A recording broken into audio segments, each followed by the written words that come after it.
Welcome back to the Storm Cellar. This is Brad. Ray is here. We have a special guest today who I will let Ray introduce. But as always, Ray, how are you feeling about the past week or so?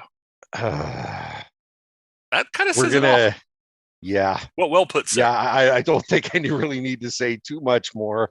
Nerves, to say the least. Other than that, I'm doing great, and we're always better, the two of us, when we have guests that join us in the storm cellar. And Truth. today, joining us is Shawn Dickinson. Shawn, thank you very much for joining us. We certainly appreciate having more Caniacs and jerks in here with us to talk hockey and talk our beloved Canes. How are you doing today? I'm doing great. I hope you two are. I appreciate the invite, and yeah, I'm excited. Awesome, awesome. We always we like to roll out the welcome mat here for the guests and give them the floor to tell us how they became a Caniac. Do they have favorite moments, favorite players? Give us the whole rundown on the fandom for Shawn Dickinson. Oh, sure. And again, thank you both for the invite here. It's going to be a fun time. I'm excited. But basically, it's not that exciting a story. I'm originally from North Carolina, but my family is all from upstate New York, so the Binghamton area. So you have some Broome County Dusters fans up that way, and so when Erik Cole hit the team, and I'll give you a backstory on how long I've been a fan, but when Erik Cole hit the team, and he's from Oswego, New York, everyone's like, "Where's Oswego, New York?" And my mom eloquently puts it, "Oh yeah, that's Nuclear City up there. He's lucky he wasn't born with three eyes." And I was like, "What do you mean?" And a little backstory on Oswego, New York, but no, I being from North Carolina, I wasn't really exposed to hockey as a child. Now, my mom, my uncle, my grandmother, they had been hockey fans. Not huge. I hate to see it. They were Pittsburgh Penguins fans, being up in We that see way. that a lot. Yeah. A lot. And they apologize for it constantly. But now all of them, 100% Canes fans, couldn't care less about Penguins or anyone else. So that's great. But we heard the news stories. We were kind of listening when, hey, Carolina's getting a new team, Hartford's moving down. Hey, fantastic. We don't have anything like that. We don't have pro hockey. I've never seen a hockey game personally.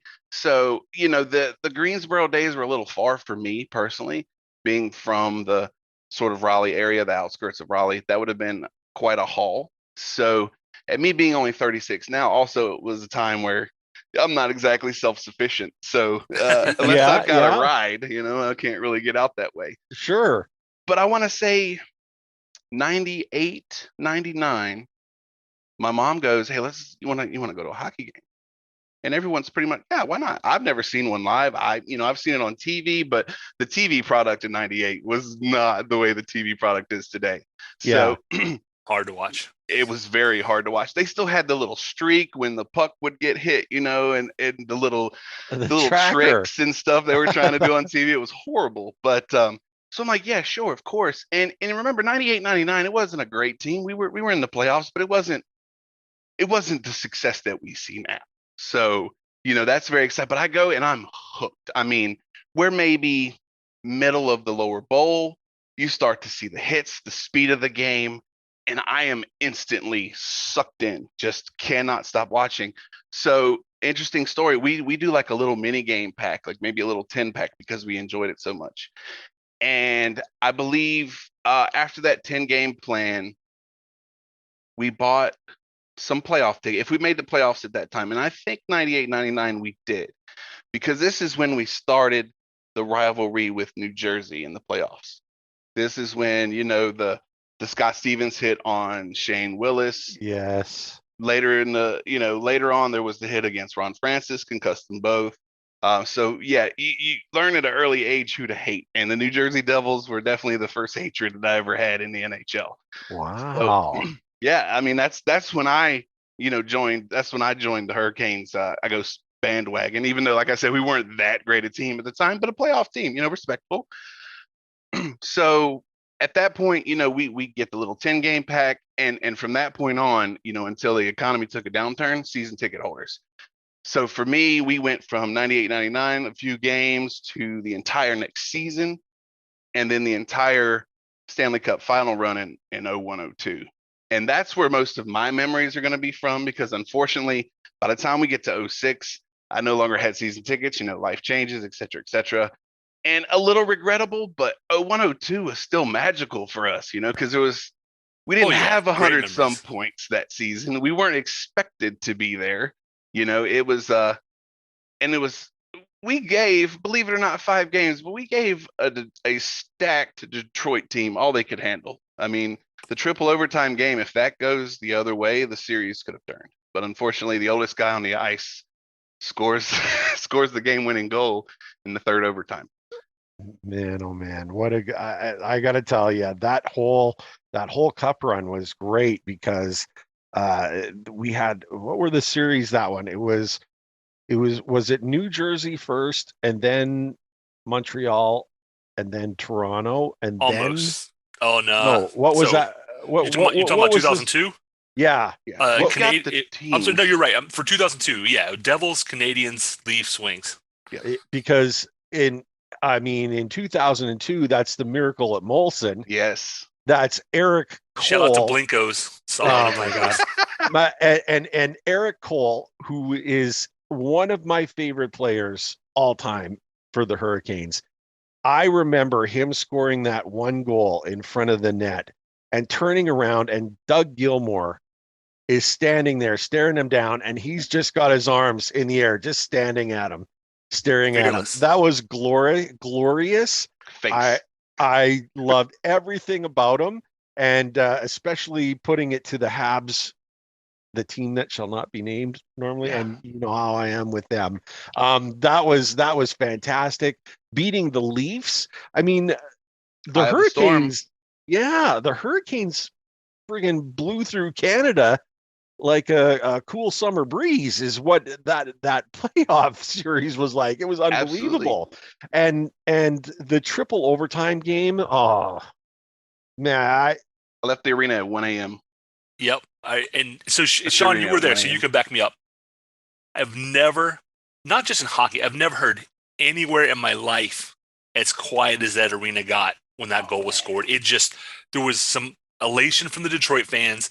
Absolutely. And then it was just dead. And you could just see people were like, that didn't have, like, that's not how this ends. Like, you could look around and see on everybody's faces. It was I'm kind of with you, Shawn. The 2006 run will always have a special place in my heart, but I have more memories, and I think because it was really our first taste of real success, I have more memories and more things about that 2002 run. Yep. I remember sitting at Blincos with a listener of the show and one of my best friends, Brad Carpenter, and his wife, Shawn. We were at Blincos watching the Miracle Molson right there I think they were on Glenwood at the time. Marty Jelena scores. Absolutely. Against Toronto, I was on Cape Cod. I was out of town for that one, and I remember at the time, it's a family place on the Cape, and they normally by that time have cut off cable access and internet, all those things. But I said, "Oh, we're going to be up there. Like, I'll pay the cable bill for the month. Please keep it on connected, so I can watch the hockey game." And they were like, "Yeah." Right. So it's the playoffs. Come on. I was laying on the floor like 4 inches from the TV, like just you couldn't pull myself away. So the 2002 Cup run for me, I think, was more memorable in some ways, because it was really, prior to that, we had 2 first-round exits in 99 and 2001. And then, you win 35. You go 35, 26, 16, and 5 that season, but then take it to Detroit and then win game 1 in Detroit when you were expected to get swept. Right. I'm with you. That there was something really special about 2002. Yeah. And to go back to the third game at triple overtime, what you were saying, yes, absolutely. That goal gets scored. What's that? Igor Larionov, the oldest guy on the ice, 40 some years old at the time. But no, you're absolutely right. So you could hear a pin drop when that goal was scored. And it's funny because, with a playoff game, there's the peaks and valleys. And this game was, it was tied for almost another entire game. So you get to overtime, and then you literally are in the third period of overtime where, it's a full period, 20-minute OT periods. And it's so deflating because you have the rises, the excitement, everything. It's a playoff game, the atmosphere, and then when you deflate an entire arena like that, you're absolutely right. It was incredible on the bad side of things. It was incredibly bad to just deflate an entire arena all at once. Just Yeah. And the one thing about that cup run, and I think being from the way outside as a Hurricane fan, in Alberta, kind of watching it from afar, following it very closely, that cup run actually gave a real sense of legitimacy for the move to Raleigh from Hartford. A lot of people said, "Well, why the hell are they going to Raleigh?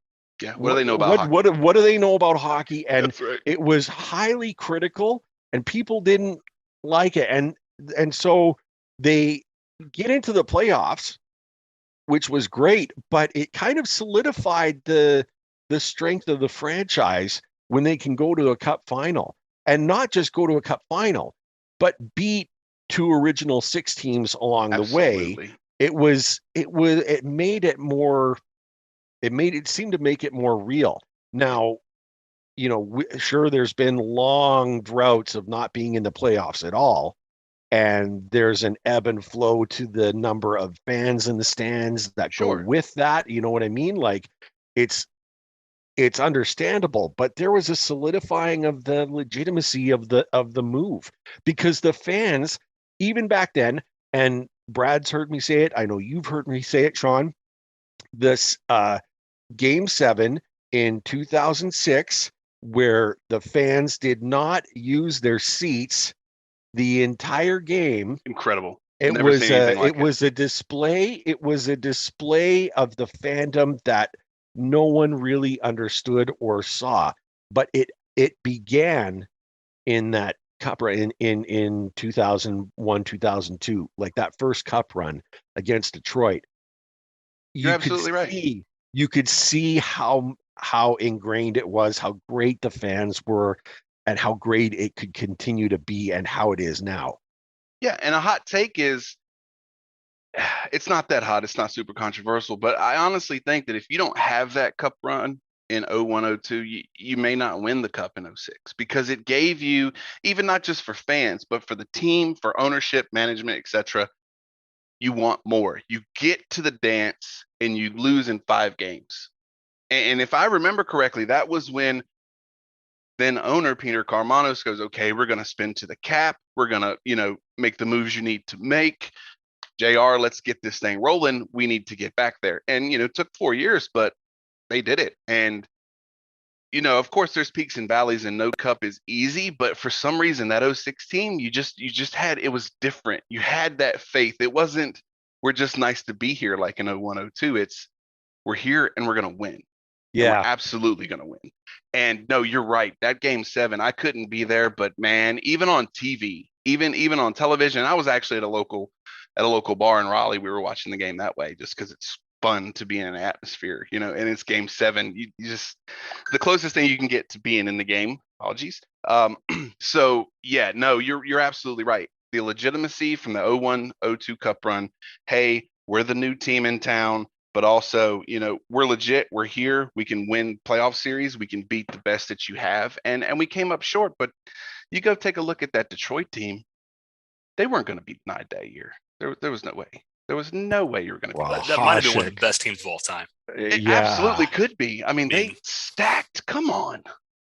Yeah, I mean, that was kind of a super team right there. There's no mistake. My cousin Greg, who is a diehard Detroit fan, even when they were just miserable, terrible, awful, he loved that team. That was one where, on a personal level, I felt good for him. I was glad that it was the Canes in Detroit, and of course I wanted the Hurricanes to win. But you look at that squad, it was, man, it was fierce. Up and down the lineup. Yeah, up and down that lineup. Much like a few other teams that we're seeing this year, including our very own. Up and down the lineup, they got their solid players, but they were even even better, like more on a talent level. It was just elite, all world type players. It was amazing.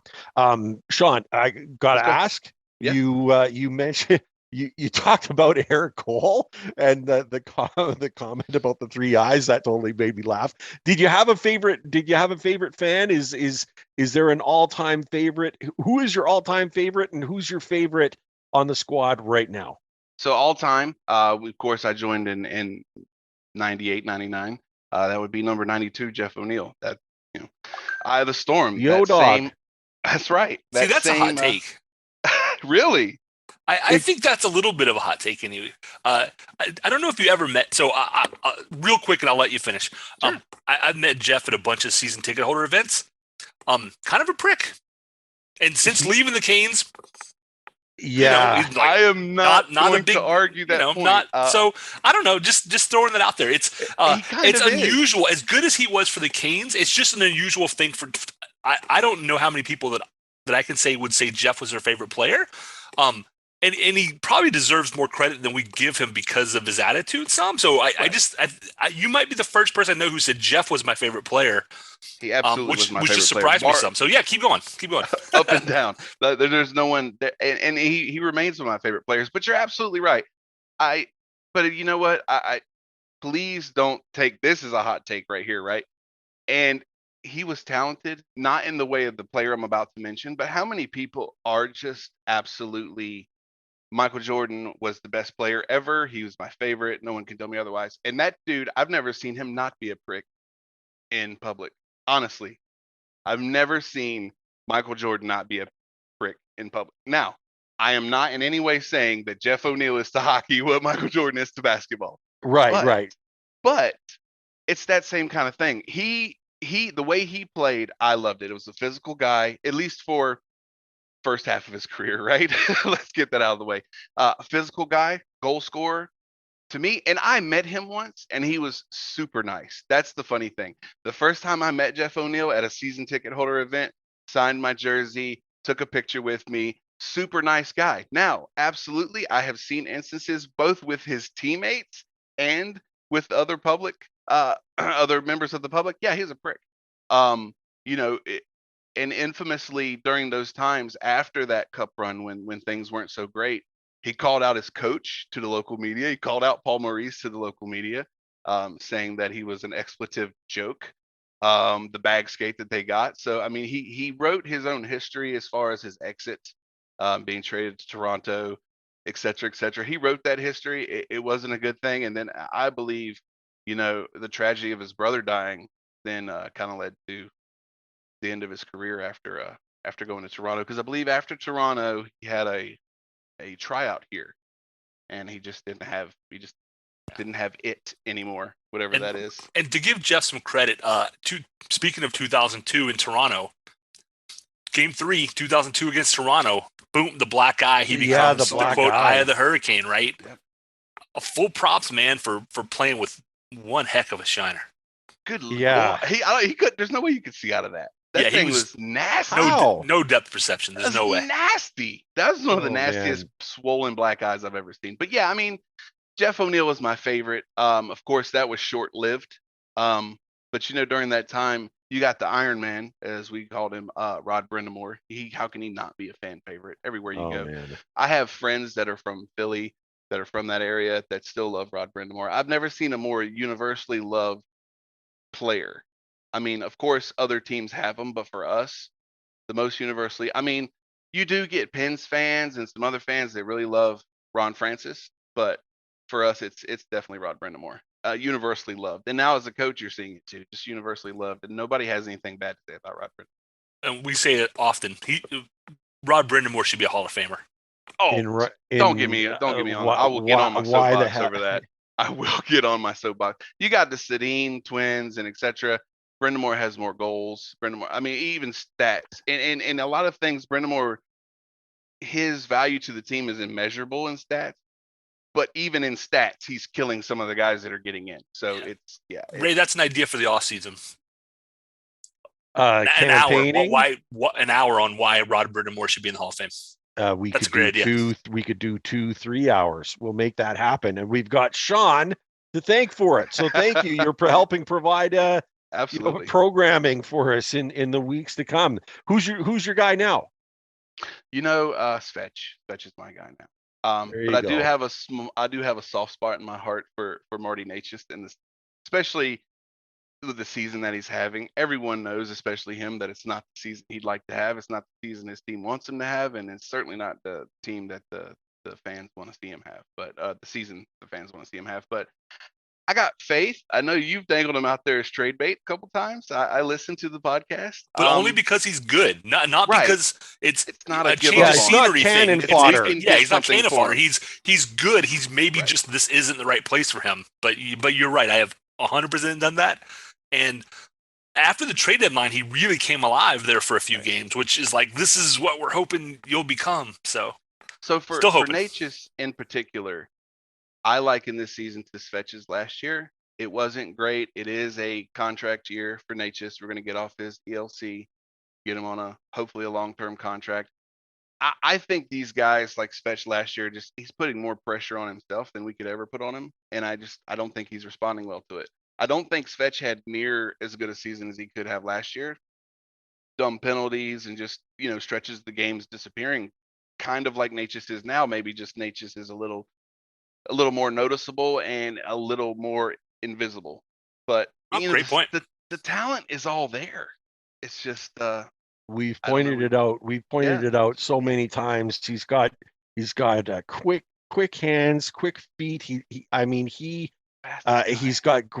He's got some great sight of the ice, and he can make some great passes when he's not dropping the puck back to no one. Yeah, turning it over. When he's not turning it over, he's got all of the tools, and if he can form them all together, bring the whole toolbox to every game, that's what we're looking for. Okay, let's get into it. We've got a lot to talk about. We want to get through this and get going here. First things first, we've kind of stunk the last 15 games. We've lost 9 of the last 15. We're 2 and 3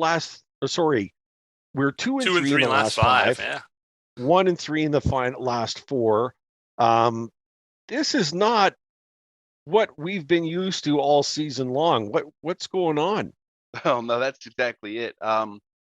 There's a couple things for me. At the beginning of this nasty run, it was, we're playing the right way, we're just not seeing the results, we're not filling the net. I don't like that to start, but here lately it's been, we haven't played well. The beginning of this is, we're playing exactly the way we want to play, we just can't find the back of the net, etc. And slowly but surely that's turned into, we didn't show up for this one. We didn't have our best game, or we didn't. Okay, are they linked? Are we in a situation where we're getting dejected because we're not getting the results and it's affecting our play? Me personally, we can speculate on all day. I know that this isn't acceptable in professional sports. I don't think they have a lot to play for, to be completely honest. They're in. They know they're probably not going to compete with Florida right now, who is on fire. They're great for the President's Trophy. I think there's a little bit of motivational problem, and I know you shouldn't see that in professional sports, but we do. And a game like we just saw, you don't want to see this gas thing. It's the second time in 3 weeks that Brind'Amour has come out and said my team is gas.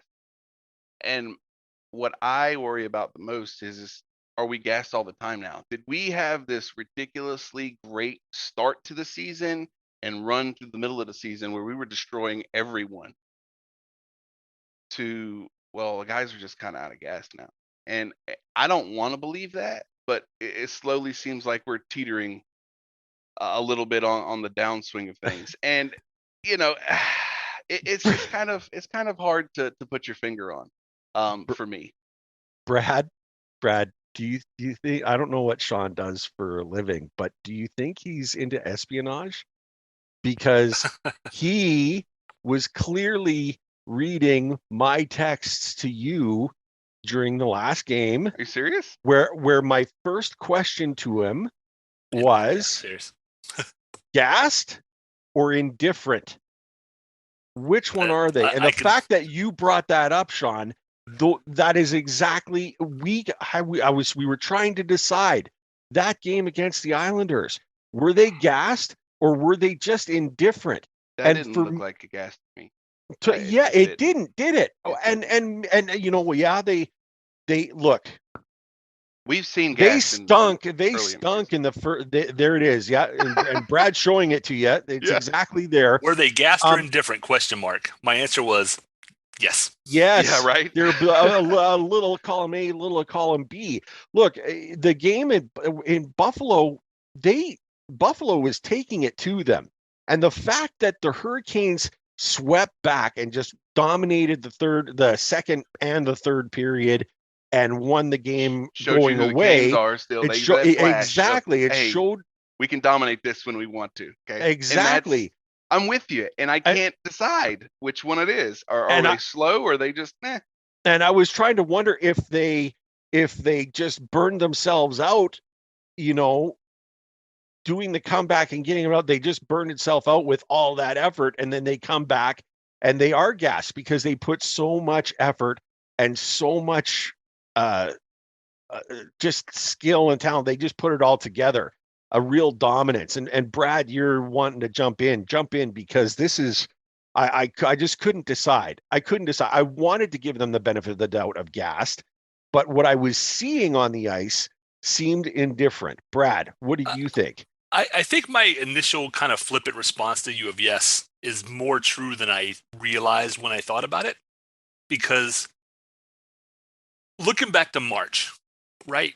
You have back-to-back Capitals, Penguins, and then Seattle, 3 games in 4 days. Then a week and a half later, back-to-back Toronto, Washington, New York, you know, so a back-to-back followed up by 3 and 4. Then you have St. Louis, Washington, Tampa Bay, 3 and 4. So I think it was the second hardest March schedule of any NHL team. Then we get into, into April. We got a back and back. So this is 1, 2, 3. That's 4 back-to-backs, I think, in 6 weeks. And as of today, those 4 back-to-backs became 3 games in 4 days. That's just brutal. Yeah. The rest of the schedule is a game every other day, except for the 19th and 20th. You have a 2-day break. So no more practices. They're done with practice for the year. No more back-to-backs. You got a game every other day, with that exception of April 19th and 20th. You have a 2-day break after Arizona. So I think being gassed is some of it, and not so much that they just can't do it, but it falls into we're number 1 in the Metro. We got a game in hand on New York. We have 2 games remaining against New York, right? So we as long as we win those 2 games, that's really 4-point swings, right? Like those 2 games are much bigger than, say, an Islanders game, a Ducks game, a Buffalo game. So I think we're seeing a little bit of both. I think I would like to see Anderson sit a little more. I'd like to see Raanta play a little, let Raanta be kind of the number 1 guy for, let Raanta play 2/3 of the remaining games. Maybe 60%, just to give Freddie a little more rest, because that has been his potential Achilles heel moving to the playoffs, is that he wears out. We can afford to give him some rest. Yeah. And at this point, you're kind of right in that. I don't know if it's apathy so much as right now we are tied with the Rangers at 100 points with a game in hand. If they beat the Ducks today, we're up by 2 points. If we don't, then whoever wins Tuesday night is in the lead. We're beating the Ducks today. Right now, if the playoffs start today, we play Tampa Bay. I'm not scared. Which we can win this year. We can win. I'm not scared of them this year. Yeah, Tampa has not looked great lately. Mm-mm. But if right now, if we let the Rangers take first in the Metro, we take second, we play Boston, who I'm not scared of them either. Is, in my opinion, a much easier team. I don't disagree with that. We'll beat either of those teams. Yeah, I think the question becomes, who is more likely to throw an elbow, a body, right? Washington. Washington would be first, but luckily it looks like I don't think Washington can catch Tampa, so I think Florida Washington's a lock. Yeah, it looks. But if I have to play Boston and Tampa, and I'm thinking second round, Boston is going to, because they're just older and slower, they're just going to you're going to be less likely to take an injury, because Tampa Bay, I think, has shown, at least against the Canes, they have no problem, throwing a forearm out there. They have no problem dropping a guy to the ice. in a questionable hit. So you're right about that. I don't think Rod thinks that way. I mean, that, as fans, we have the luxury of thinking that way. Right. But winning the Metro isn't necessarily in our best interest. Right. Unless things change. That being said, Boston has a much harder schedule than Tampa Bay. I think Tampa Bay's going to move up, and I think Boston will be wild card one. So I think we do want to win the Metro. But, it was going to happen. My stance, as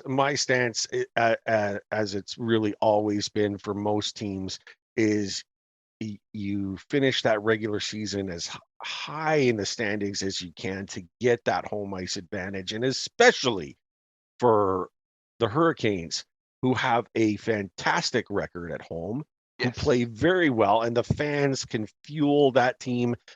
When they're gassed, the fans can provide the fuel. Sure. You know what I mean? Absolutely. Like they can give them that jump.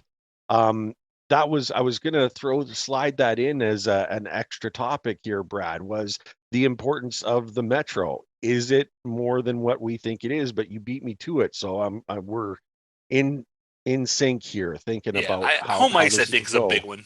And home ice is huge. And to throw more fuel on the fire of the, is it gassed or indifference? Since March 1st, 13 for 20 on the power play. Excuse me. We've scored on the power play 13 out of 20 times.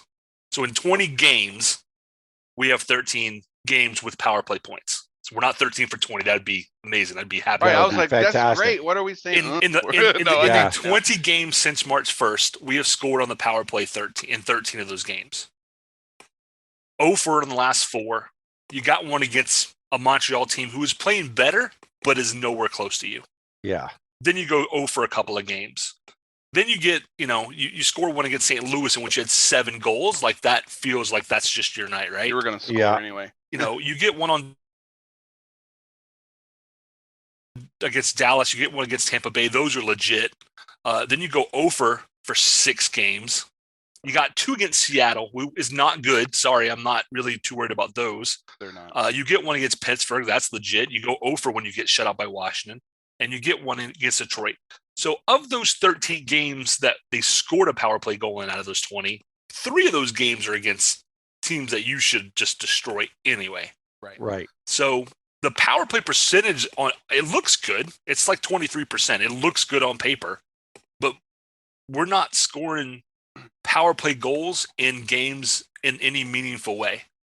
You're absolutely right. And the flip side of that, when we go back to talking about Boston or Tampa, have you seen what Tampa does to our great number 1 in the NHL penalty kill? 3 out of 4. I remember Tampa destroyed our penalty kill. Yeah. They did not score a 5-on-5 goal that game. There was the power play 4-on-4. They did not score a 5-on-5 goal in that game, Tampa. And that's one reason I'm not scared of them, other than we keep taking dumb penalties. Yeah, we take a lot of bad penalties for sure, no question. And so looking at the power play, what I've noticed is a inability to establish the offensive zone for any length of time. In the games where they struggle, they just cannot get into the offensive zone and gain control of the puck. Once they do gain control of the puck, the creativity just doesn't seem to be there. You know what I mean? They've got one play that works beautifully, and it's magical when you see it. It's a pass from the defense at the point. They'll throw it down to the below the net, and then there's an immediate one-time pass into the slot for Aho, who's usually standing where Ovechkin is, and he will just blister a great shot. And when they go in, they look glorious, like the tic-tac-toe, and it's perfect, right? But that has been so few and far between lately, and the connections just aren't there. The passes, it's been a struggle, and they're losing puck battles in the corners, right? Trying to establish it. And really what teams are doing is they've essentially taken the playbook from the Hurricanes penalty kill and turned it on the Canes. Pressure. Because they put any amount of pressure on our guys, and we cough up the puck and we're chasing it down at the other end. You know what I Makes mean? zone Like that's entries just real how it difficult. goes. Zone entry's been a real struggle, and we'd like to see more of that coming up tonight against Anaheim, and especially against New York, the Rangers. That is a must-win game. We like to have some fun here on the program, and a little segment that we like to call hurricane, storm, or depression. We hadn't done it for a couple of weeks. Shawn, you're joining us now, and I thought, why not? Let's bring this back into the fold here. Who? Well, where do you want to start? Do you want to start at the worst and finish strong, or do you want to be with your hurricane down to depression? Which way do you want to go? I feel like we should get the ugly out of the way first. Get the ugly out of the way. We can finish Sounds good good. on a. We can finish on a good note. Who or what is the tropical depression? So my tropical depression, unfortunately, you know, he's struggled quite a bit, and it may not be completely his fault, but that would have to be Ethan Bear. The whole season. So let me preface this by saying Ethan Bear, when we got him for Fogle, I thought that was the steal. I thought that was the steal of the offseason. That was the move of the offseason. I was incredibly excited about that. This has the potential. He has the potential to be a top 4 guy. We got him for Fogle, which is, you know, a depth guy. You know, there was a lot of interest surrounding, well, Fogle could really be, you know, a better player. He could be higher in your lineup, but you guys are stacked. He really hasn't been. So that's okay. No qualms for Fogle. I loved him as a Hurricane. But we got Ethan Bear. I was excited because I felt like this is a guy with great potential. You know how valuable defensemen are. We got him for a depth player. Let's go. He was playing great hockey before he went out with COVID. And ever since then, it's been a roller coaster since then. Basically early in the season, and I get it, everybody looked good early in the season, right? For the most part, because we were firing on all cylinders. But no, I really thought his game was trending in the right direction. Bam, he goes down with COVID, and he's had a couple other little injury scares. But, you know, going right back, I kind of would have had this keyed up even if last game didn't happen. But he kind of was the reason for the Islanders' first goal. I mean, he choked it up right behind his own net, and bam, bam, it's a goal, and you're playing from behind. I don't want to be too hard on the guy because just like, you know, all the Kokaniemi stuff coming out of Montreal, give the kid a break. He's still very young. But yeah, I don't know who he is yet, Ethan Bear, as a player. I haven't made my mind up. I've seen flashes of what he could be, but I think even he would say he's not having this that he'd like to. I think that's more than fair. I think a lot of it too, when I notice Ethan's play, when he plays with Slavin obviously picks up his partner because he's Jacob Slavin. Right. But he and Slavin look amazing together for several games. And I don't know if it's maybe injuries or something. But you know, yeah, Bear, Shea, TDA, you know, all those guys have looked, I don't want to say suspect, but they've all had their moments where you kind of wonder what they're thinking lately. Now, well, I was if I'm looking at Ethan Bear, I just see the injuries as being the key, because and where he plays, and I think Brad, you probably hit that right on the head as far as Bear goes. When he plays with Slavin, there's that solid anchor that allows Bear to cut to the net on those backdoor plays, to pinch.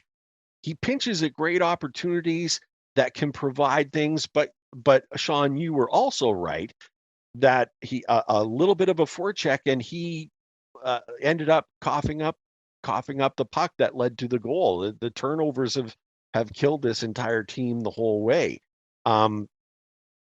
Yeah, Ethan Bear, that's a fair one. Yeah.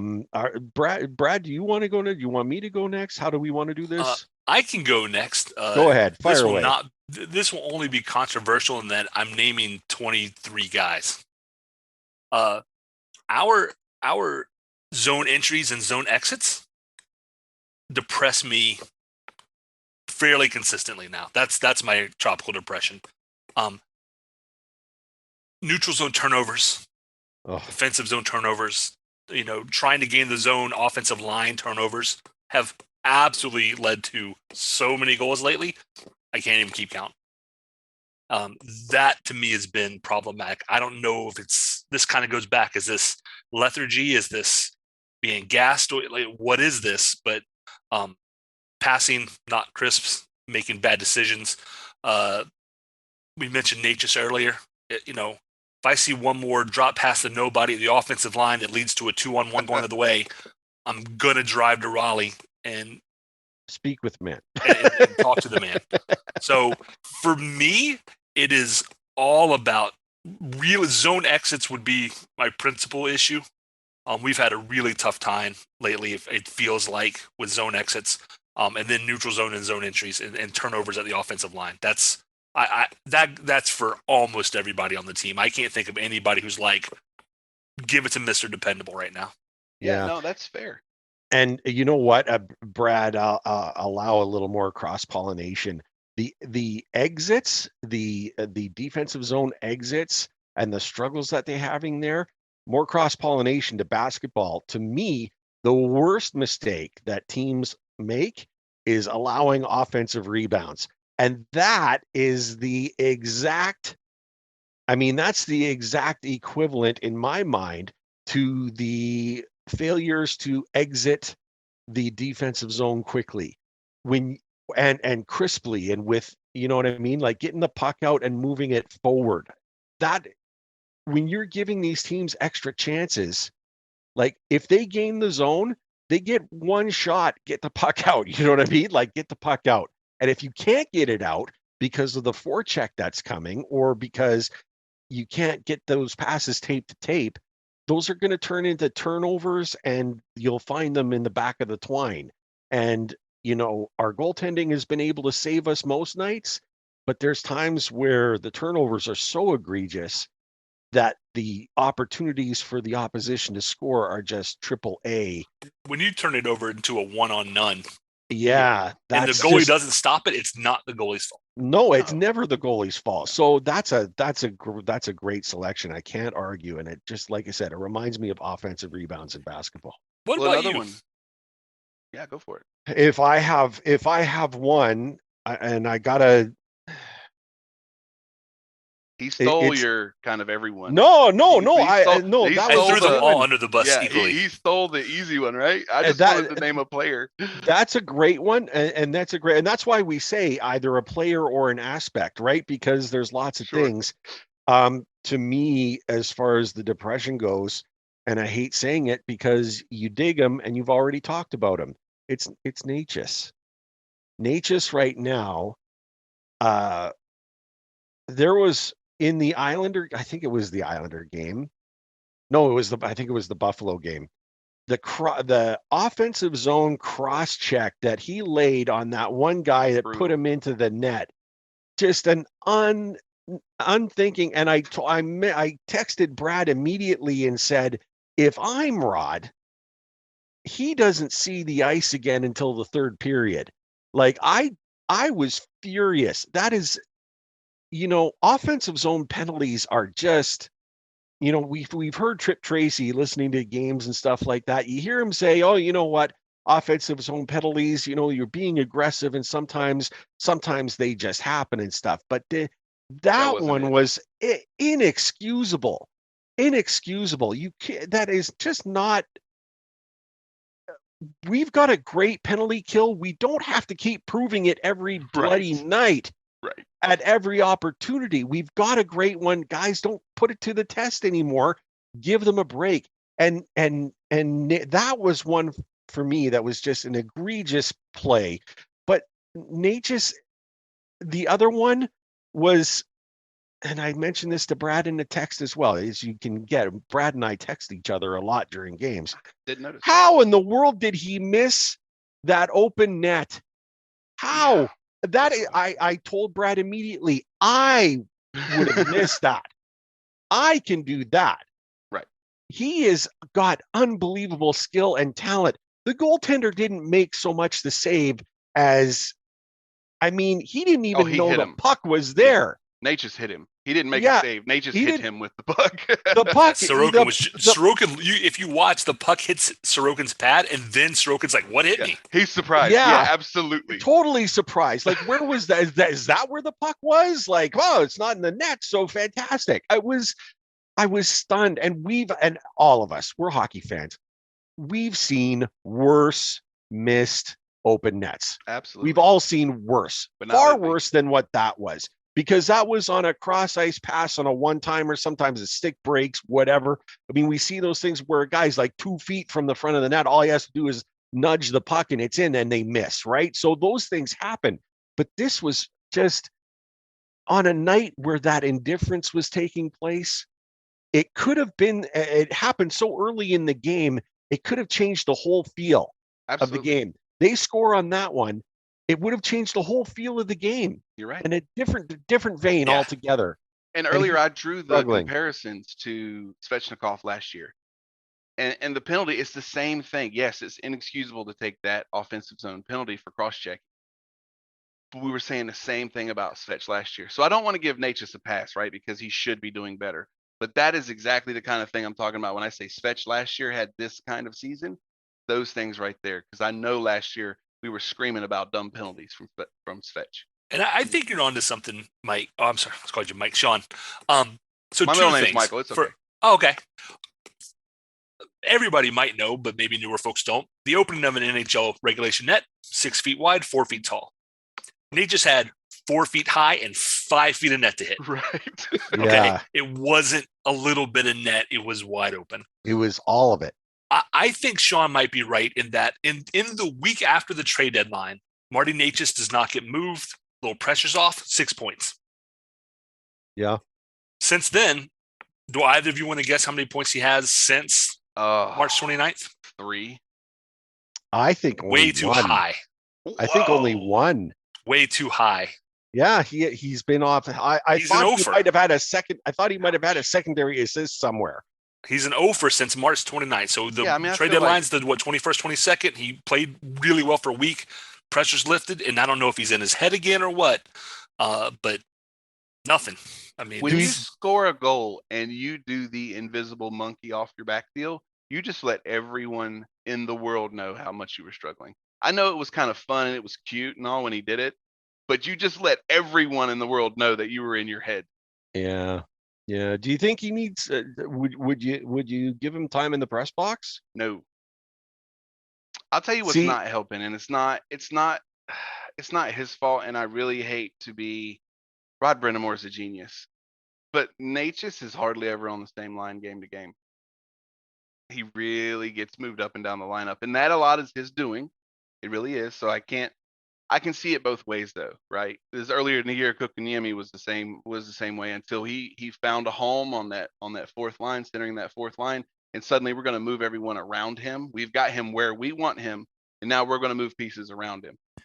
I think if maybe they did that with Necas, it would help a little bit, but I'm not questioning the reigning Jack Adams Award winner. I feel I have apprehension in doing that. putting Martinook with Necas, who also has 0 points in the last few weeks, is not helping anyone, Rod. No. I'm gonna give you some hot takes about some Martinook. See, for me, like with Necas, I wouldn't mind sitting him down, if only because he was playing fourth line minutes with Stepan and Martinook in the last game. He's playing fourth line minutes, and then he would get onto the power play or whatever. The thing that I would do is sit him and have Lorentz, Martinook, Stepan on that fourth line, all energy guys, all forecheckers, hard hitting. That's kind of what we're looking for. Let's jump. Sean, we're going to change this up a little, just a tiny little bit. Instead of separating out the storm and then the hurricane, give us your storm and then your hurricane all at once. Like give them both to us right away. And you don't have to go first if you don't want to. Oh, I don't mind. We could put it on us, but fire away. Who's your All right. Storm? Who's your So Hurricane? Storm, and this might be a bit of a hot take, but it's Sebastian Aho, and it's not because he's in any way having a bad season. I just think he has a little bit more to give to us. I don't think, especially down the stretch, that we've seen the best Sebastian Aho. Now, what he has done really well is not extend a cold streak really too long. You know, he may have a lull, but then he picks it up, or, you know, God forbid he grabs an empty net goal that kind of sets him back in place a little bit and gets going the next game. But I still think our de facto leader on the offensive side of the ice has a little bit more to give us, but he's not having a bad year. So that's why I line him up kind of right there in the middle. Now, for me, the Hurricane is Svechnikov, and there's a couple reasons for this. He is my favorite, but I can definitely back this up. So for me, yes, I would like to see him score a few more goals, but the way his defensive game has come full circle, and he's really filling out his complete game with a much better defensive effort, even year over year from last season to this season. Brind'Amour's not scared to put him out in those tough defensive situations anymore. So yes, I might like to see him score at a little bit better pace, but I don't worry about any situation for him. I think that he can kill penalties, no problem. I think that you can now put him out in those tough defensive situations and not really worry about the stupid penalties or the turnovers, etc. I think he's really rounded out his overall defensive game. Brad, what do you think? I don't want to go too broad because I almost was going to say the defense because of my previous answer. I'm going to single out TDA. TDA, if we go back into March, we're looking at like 13 points, I think, as of February, from between February and now. If you jump ahead to, and take out February, his production goes down by half, which includes a lot of injury time, but he just doesn't quite look the same. For people, TDA obviously is a hot topic in the room. People tend to love him or hate him. On this show, we've said many times we're going to only talk about what is what he's doing on the ice. Great policy. And when I see people talk about what a great defender he is, I have to wonder, honestly, how much of that is just rose-tinted glasses, because he's not a great defender. He's just not. No. He is a serviceable defender in the NHL who can score points. The problem is right now, since March 1st, he's not scoring points. So, not entirely his fault. I heard a lot, and I do mean a lot, of comments about how when TDA gets back from injury, no problem. Power play is going to pick up, going to keep rolling. I think we even talked numbers before, Ray, maybe in the last couple of weeks. Power play with TDA, it's about 23%. Power play without TDA, it's about 23%. As ugly as it looks, I still can't believe it's that high looking at the overall numbers. But it seems to be a trend of the power play takes advantage of bad teams. And they should. And they should. Yeah, 100% they should. And there's a couple guys on defense that I think are storms. Like, they're not playing terribly, but is TDA playing at anywhere the level he was to start the season? Not at all. But is anybody? But true. So, in fairness, I'm not defending him. Oh yeah, no, because absolutely. I think you're right. I do think you're right. But he's one of those people who, people are already like, oh, we need to sign him long term, 6, 7, 8 years. Well, if that's the case, I don't think that's the right move, regardless, because as they did with Peter Mrazek last year, one season does not a long contract make. Absolutely. I think Tony should fit into that mold. The fact is, I believe he's a UFA anyway at the end of the year. He is. So the Canes may or may not have a choice, because if he has a great playoff, they may simply not be able to match, because somebody may be willing to offer him big money long term. I think he's exactly what we got him for, and that was a replacement for Dougie Hamilton. So no, you're absolutely right. It is a joke for anyone to go, oh my goodness, look how good he is defensively. No. But it was the same thing with Dougie Hamilton. You get these guys on your team knowing they're a bit of a defensive liability, but they can put up points. For the $1 million, it's a great deal. You're absolutely right.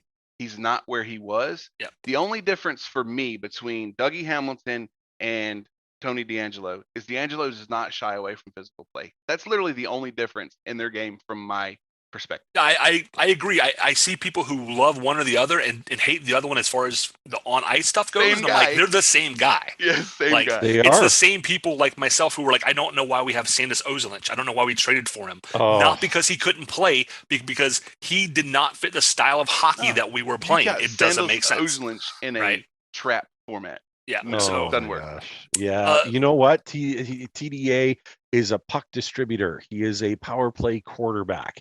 He will be a guy that if you everything that we said about Dougie Hamilton's trying to sign him to a long-term deal where he would become a guy maybe even like a PK Subban, who is only used in certain opportunities. He is not someone you put on the ice all the dang time. You put him on for power play opportunities and his ability to distribute the puck, and he's got a great shot. You don't want to sign a long term for him. He's not a great defenseman. Not great. He's made some good plays, and we got to give him the credit. Sure. yeah, absolutely. But we need more. He's not a great defenseman. No, and he never will anybody be. watching. The hot No, take, that's he not. never will be. Your For my Hurricane. Hurricane pick, I would almost say Andre, because this is his highest point total so far in his young career. He is playing out of his mind.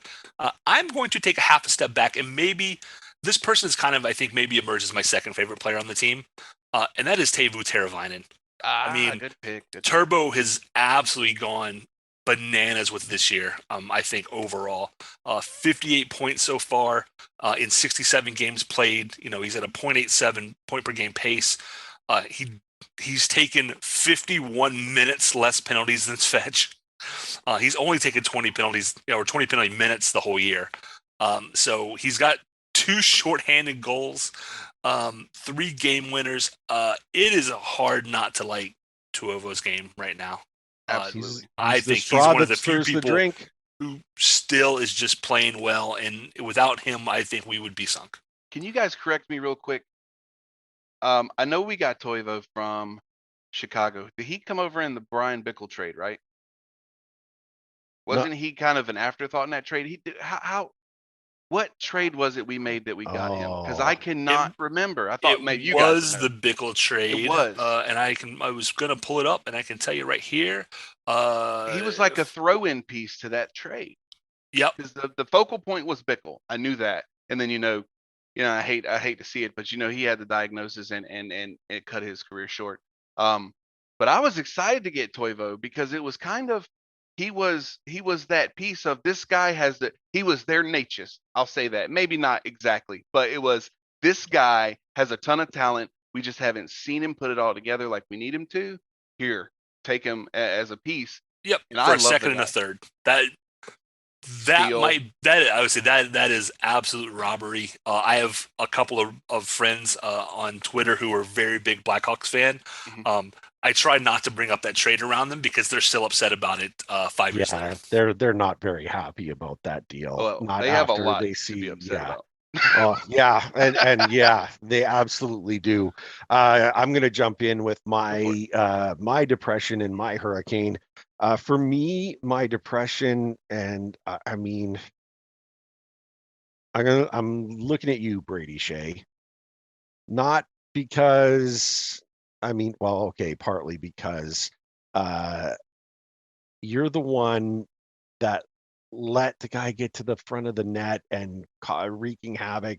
Defensively, that second goal with 14 seconds left, you could see Brady Shea. Yeah, he got beat to the net, and it was just awful.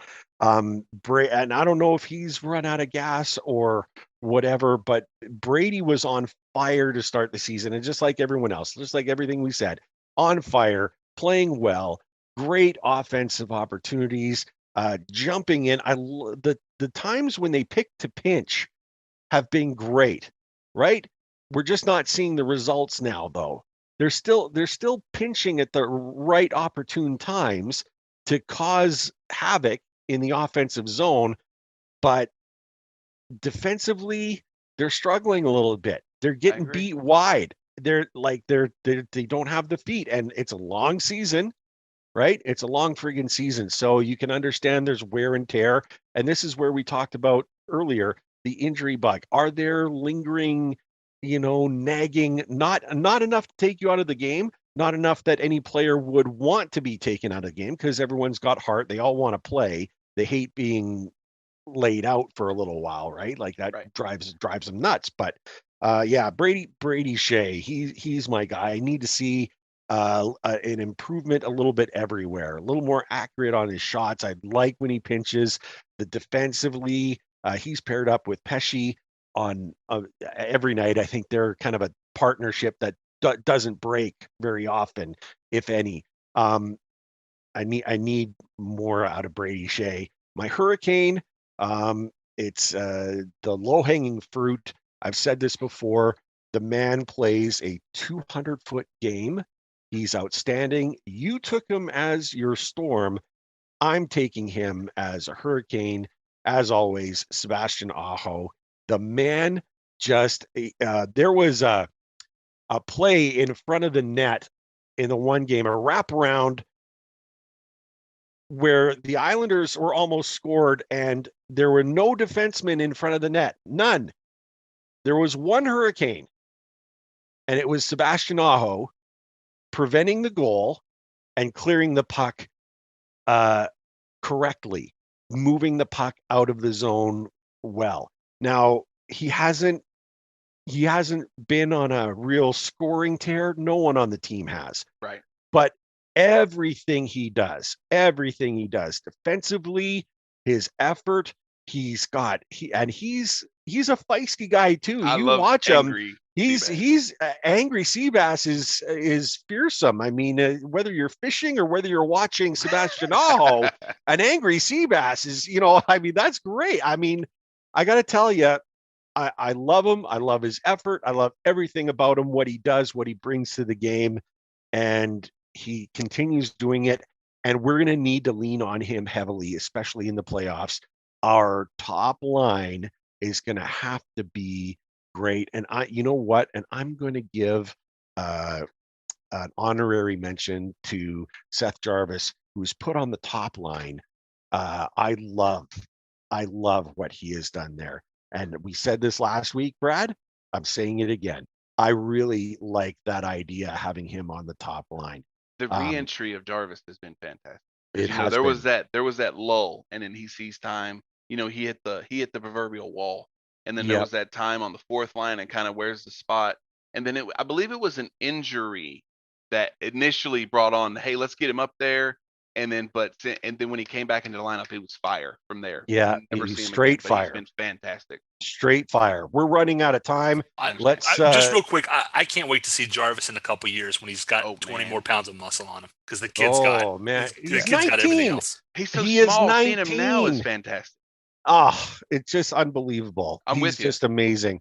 We're like I said, we're running out of time, so we're going to very quickly look at tonight's contest. It's the Ducks. This is a game that should be a victory. Look, the fans in the stands are going to get a treat, because Zegras is something to watch. If we enjoy watching our Hurricanes, but Zegras is outstanding. I mean, he is just electric every time he's on the ice. Where are we at, Shawn? What do you think for a prediction tonight? Well, you're absolutely right. Zegras is the future of the league. If I could embody it, he's the future. But I see a little 4-2 Hurricanes action, and most of that is, we tend to respond well after these games where they call themselves out. Hey, effort isn't where it was. We were gassed, et cetera, et cetera. The rebound game is usually good. So 4-2 win for the Canes tonight. I don't really ever see it being in jeopardy. I think they get the first goal too, which is becoming very rare. It sure is. Brad, what do you think? I agree. I think the Hurricanes by 2 with an empty netter. I think a Svechnikov special comes into play here. My real question for tonight is, it's Zegras and Svechnikov. What I might look for who's this later. Going to do the Michigan first? I still call it the Svechnikov, because he's the first NHLer to do it. And now they've both done it twice, right? So, but do we see the first Michigan, aka Svechnikov, move hat trick in the NHL? I doubt is one of these guys going to be the first person to 3, or could we see one from each? Like if I could really hope for something, like each of them do it once. Like, that would be great. That would be the most amazing game. The reverse of that, I think you won't see either do it, and that's because their team They're both on teams that have seen it in practice and in games, etc. I don't think either team is going to allow that to happen. Yeah, I the agree. play, I think both they these read the teams- playbook. No. And real quick, this will be the last time the Hurricanes see Ryan Getzlaf, who I believe is announced his retirement at the end of Yes, the he season. has. Great career. What an amazing career to that guy. So just a Yeah. shout out to Ryan. Big props to him. Congrats on a great, congrats on a Absolutely. great career for Ryan Getzlaf, and a Saskatchewan boy. And he is just something, I got to tell you, he's a guy I always kind of pined for to have on. He's a guy that I think in every team in the NHL wanted a Ryan Getzlaf on Did you their, see on the their Corey squad. Perry interview? I know. Oh Right. man, I'm not crying. You're crying. That's Yeah, all I got to I say. don't That's all I doubt got to say. We'll have to bring that one up. Two peas in a pod for them. I'm going to make my prediction. I like I like a 4-1 win, and very much like you said, Shawn, woe be unto any team that has to play the Hurricanes at home after they stink up the joint. They're Exactly. just not going to, they hold themselves to a higher standard. Rod holds them to a higher standard. In Rod, we trust, and certainly we trust our Hurricanes.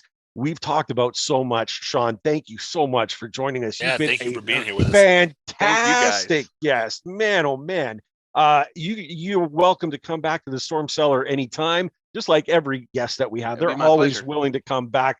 But we would love to have you back again because this was amazing.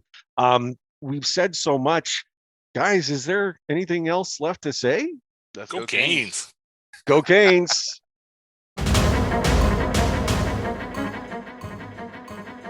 Thank you everyone for tuning in. Ray and I greatly appreciate your support in helping us produce an informative and fun podcast. As always, we'd like to say that we believe hockey is for everyone. Whether you're a Caniac or a bunch of jerks, doesn't matter, as we're just a couple of jerks anyway. We would love to hear your questions, comments, and suggestions. We will do our best to answer anything hockey related. You can reach us via email at stormcellar97@gmail.com. On Twitter, we are at stormcellar97, and on Facebook at facebook.com/stormcellar97.